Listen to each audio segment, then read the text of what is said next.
പട്ടിക്കാട് ജാമിഅ നൂരിയ അറബി കോളേജ്, ഇത് നിങ്ങൾ ചെവി കൊണ്ട് കേൾക്കല്ല.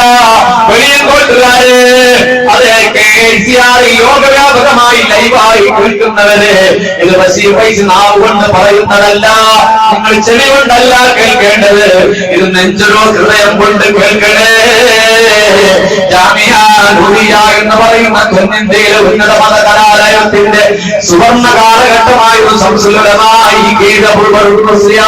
അവിടെ പ്രിൻസിപ്പളായിരിക്കുമ്പോ, അതേ ചീനി മരത്തണൽ നിഴൽ വിടർത്തിയ സന്ധ്യകളിൽ സായാഹ്നങ്ങളിൽ ആ വരാന്തയിൽ ശംസുൽ ഉലമ ജപമണികൾ മറിച്ചിട്ട് ഇങ്ങനെ ദിക്ർ ചൊല്ലി ഇരിക്കാറുണ്ട്. ആ സമയത്താരും ക്യാമ്പസിലൂടെ നടന്നു പോകാറില്ല.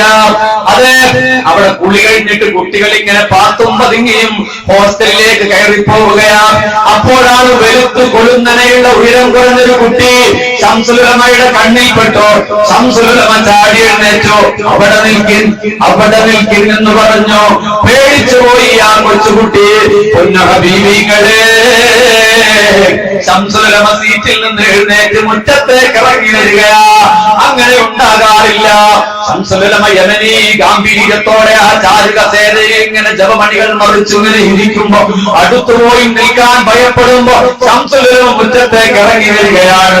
ഭയപ്പെട്ടു പോയിട്ടുണ്ടാകും ആ പൊന്നുമോൻ, വെളുത്ത് കൊല്ലുന്ന ഉയരം കുറഞ്ഞ പൊന്നുമോൻ ശംസുൽ ഉലമ. ആ കുട്ടിയുടെ അരികിൽ വന്നിട്ട് ആ കുട്ടിയുടെ കയ്യിൽ നിന്ന് വിറക്കുന്ന സോപ്പും പെട്ടി വാങ്ങുകയാ. അതേ, ആ പ്ലാസ്റ്റിക്കിന്റെ പെട്ടിയൊക്കെ തുറന്നു. ദിവസങ്ങളായി കുളിച്ച് തേഞ്ഞ് പോയിരുന്ന ഒരല്ലിയുള്ള വാസന സോപ്പ് അതിലുണ്ട്. അത് കയ്യിലെടുത്ത് ശംസുൽ ഉലമ എന്ന മഹാപണ്ഡിതൻ ചോദിക്കുകയാണ്, കുട്ടി ഇതെനിക്ക് തന്നേക്കുമോ? ഇത് നിങ്ങൾ എനിക്ക് തരുമോ? ഈത്തപ്പഴം പിന്നെ കൊടുക്കാം ഇത് പറഞ്ഞു. ആ സോപ്പൊന്ന് ഞാൻ എടുത്തേക്കട്ടെ. ആ കുട്ടി ഞെട്ടിപ്പോയി. എന്താ റബ്ബേ ഈ പറയുന്നത്? എന്ത് പ്രശ്നമായി ഇതിലുണ്ടായത്? വാസന സോപ്പ് തേച്ച് കുളിച്ചത് അപകടമായോ? ആ കുട്ടിയോട് ശംസുൽ ഉലമ പറഞ്ഞു, ഇത് ഞാൻ എടുക്കുകയാണ്, ഇതെനിക്ക് വേണം. ഇത് നിങ്ങളുടെ ശരീരത്തിൽ തേച്ച ബറക്കത്തിന്റെ സാവൂന, ഇത് നിങ്ങളെ നേട്ടു തേച്ച ബറക്കത്തിന്റെ സോഫാ എന്ന് പറഞ്ഞ് കയ്യിൽ കൂട്ടിപ്പിടിച്ചു പോയ ആ മനുഷ്യൻ ആരാന്നറിയോ? പേടിച്ച് വിറച്ചു പോയ കുട്ടി ആരാന്നറിയോ?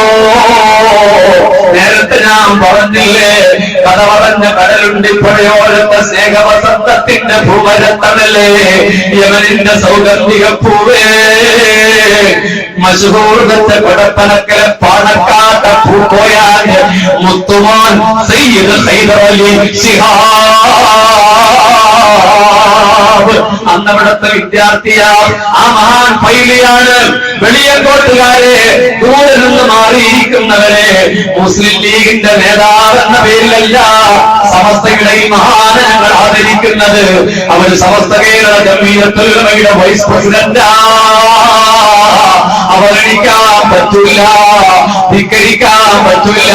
പാണക്കാട്ട തങ്ങന്മാരോട് സ്നേഹമുണ്ടെന്ന് അതേ കുട്ടിൽ തേങ്ങയിടുന്നത് പോലെ പറയുന്നവരെ, ആ പാണക്കാട്ട പൂക്കോയാന്റെ പൊന്നുമോന 10,000കണക്കിന് മജ്‌ലിസിനോട് കേരളത്തിന്റെ ഗ്രാമഗ്രാമാന്തരങ്ങളിൽ അതേ ആത്മീയതയുടെ ആവേശമായി നിറഞ്ഞു നിൽക്കുന്നത് ശംസുൽ ഉലമ ശരീരത്തിൽ തേച്ച സോപ്പെടുത്ത് അരിമയോടെ സ്വത്തുപോലെ കൊണ്ടു നടന്നെങ്കില് ശംസുൽ ഉലമക്കറിയാം